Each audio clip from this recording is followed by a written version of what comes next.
The Love of King. Chapter 1. A Lonely Child. Prince Edward was born in 1894. His father, King George V, was a tall, cold man who did not like children. "Why does Edward talk all the time?" he once said. "He's a very noisy child." His mother, Queen Mary, agreed. "It doesn't matter if Edward is happy or unhappy," she said. "A child must be silent and strong." The family lived in Buckingham Palace, which had 600 rooms. There were 8 kitchens, 19 bathrooms, 24 toilets, 11 dining rooms, 17 bedrooms and 21 sitting rooms. Edward once told a story about the house. Buckingham Palace was very big, and people sometimes got lost. One night my mother, my father and I were sitting in the dining room. We were waiting for our dinner. We waited and we waited, but the food did not come.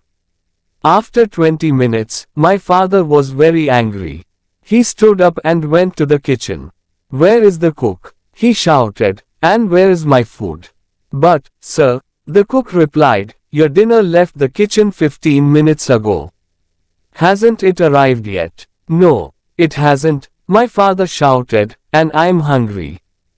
The king left the kitchen and began to look for the food. 10 minutes later he saw a woman who was carrying 3 plates of meat and potatoes. "What happened to you?" my father said. "Why didn't you bring us our dinner?" "I'm sorry, sir," the woman replied. "There are a lot of dining rooms. I couldn't remember where to go. But if you return to the table, sir, this time I can follow you to the right room." Edward did not go to school with other children. He stayed in Buckingham Palace where he had a special classroom just for him. This is how Edward described his lessons. "My teacher, Mr. Hansel, was a thin man. He never smiled and his nose was very red. We had lots of books but they were all very boring. They were full of words and they didn't have any pictures. Sometimes I stopped reading and looked out of the window."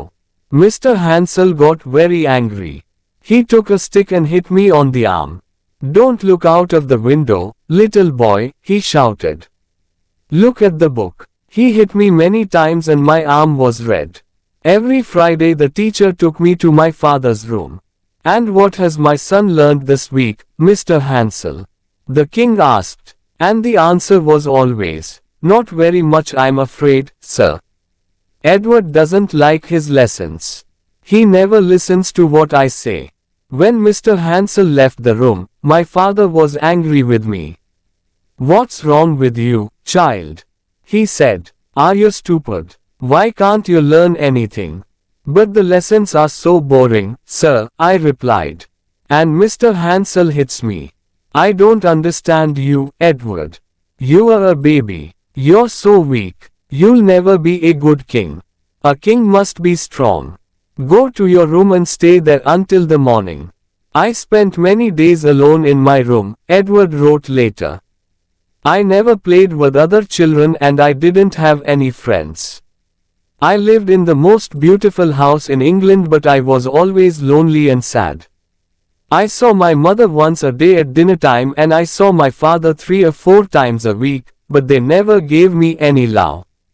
I was afraid of them and everything I did was wrong.